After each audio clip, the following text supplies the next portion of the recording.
બાળકને અર્પણ કરી અને વિધાતાને આજે પ્રાર્થના કરી છે, હે વિધાતા તું આ બાળકને સજીવન કર. આજે ભગવાને એ સુભદ્રાને ઉત્તરાની સ્તુતિ દ્વારા એ ગર્ભને સજીવન કર્યું છે. ભગવાનની દિવ્ય સ્તુતિ કરી અને થોડો સમય થયો. ભગવાન કહે છે દ્વારકામાં બધા મારી રાહ જોતા હશે, હું હવે જઉં. કુંતાના સામે જઈ અને માને કહે છે, માં દ્વારકામાં બધા મારી રાહ જોતા હશે, માં હું જઉં. કુંતા કેવી રીતે કહે જાઓ? જ્યાં કીધું ત્યાં બે હાથ જોડી અને કુંતા કૃષ્ણની સામે ઉભા રહી અને સ્તુતિ કરે છે અને કહે છે, નમસ્તે પુરુષં ત્વાદ્ય ઈશ્વર પ્રકૃતે પરમ અલક્ષ્યમ સર્વભૂતાનાં અંતર્બહિરવસ્થિતં માયા જવનિકાચ્છન્ન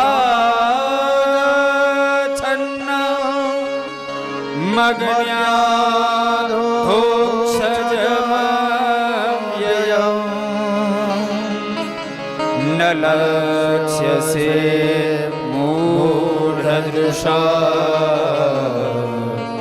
નટો નાટ્યધરો કૃષ્ણાય વાસુદેવાય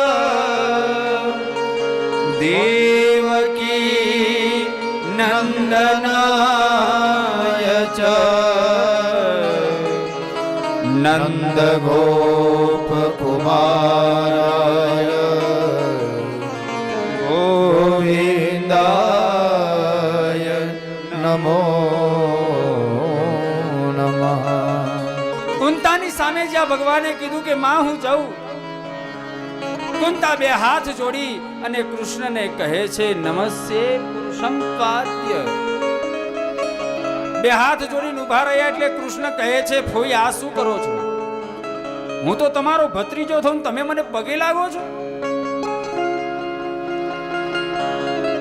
વાલા કુટુંબીજનો, આ ભક્તોની સ્તુતિ જો ભગવાનની ન કરી હોય ને, આ બધા અર્જુને જો ભગવાનની સ્તુતિ ન કરી હોત, ઉત્તરાએ જો ભગવાનની સ્તુતિ ન કરી હોત અને કુંતાએ જો સ્તુતિ ન કરી હોત તો આપણને ખબર જ ન પડત કે કૃષ્ણ કયું તત્વ છે. આપણને ખબર જ ન પડત કે કૃષ્ણ કોણ છે. આજે માં કુંતા ભગવાનની સ્તુતિ કરે છે, કહે છે, નમસ્તે પુરુષમ ત્વાદ્ય. કૃષ્ણ તું કોઈ સામાન્ય નથી, તું આદિ પુરુષ છે. કયા પુરુષ છો? આદિ પુરુષ. ઈશ્વર પ્રકૃતે પરમ.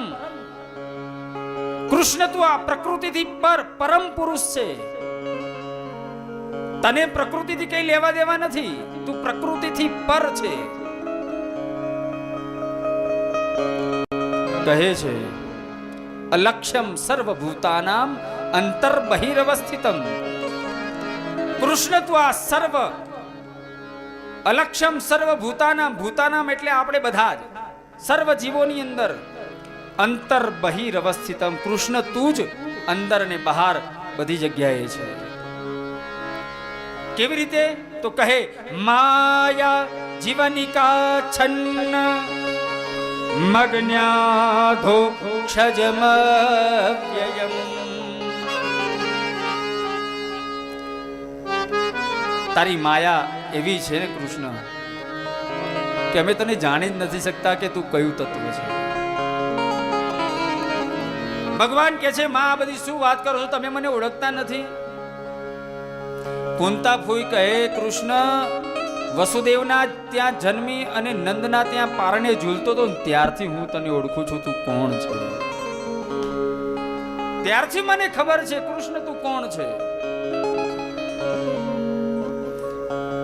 અલક્ષ સે મૂઢ દૃષા નટો નાટ્ય ધરો યથા.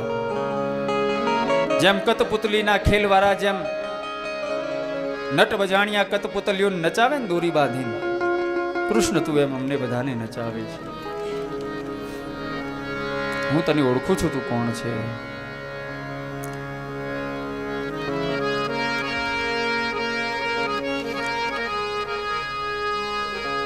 કુંતા ફોઈ ઓળખી ગયા કે કૃષ્ણ કોણ છે. હવે ઓળખી ગયા એટલે ભગવાન કહે છે માં તમે મને ઓળખી ગયા ને તો માગો વરદાન. ચલો હું તમને એક વરદાન આપવા માંગુ છું. બે હાથ જોડી અને કૃષ્ણને કહે છે કૃષ્ણ વિપદ સંતુલ સસ્વત યત્ર યત્ર જગત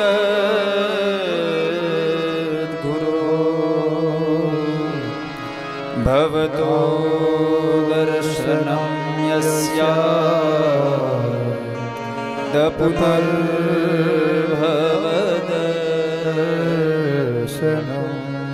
કુંતા કહે છે કે કૃષ્ણ તારે મને વરદાન આપવું છે, આપ.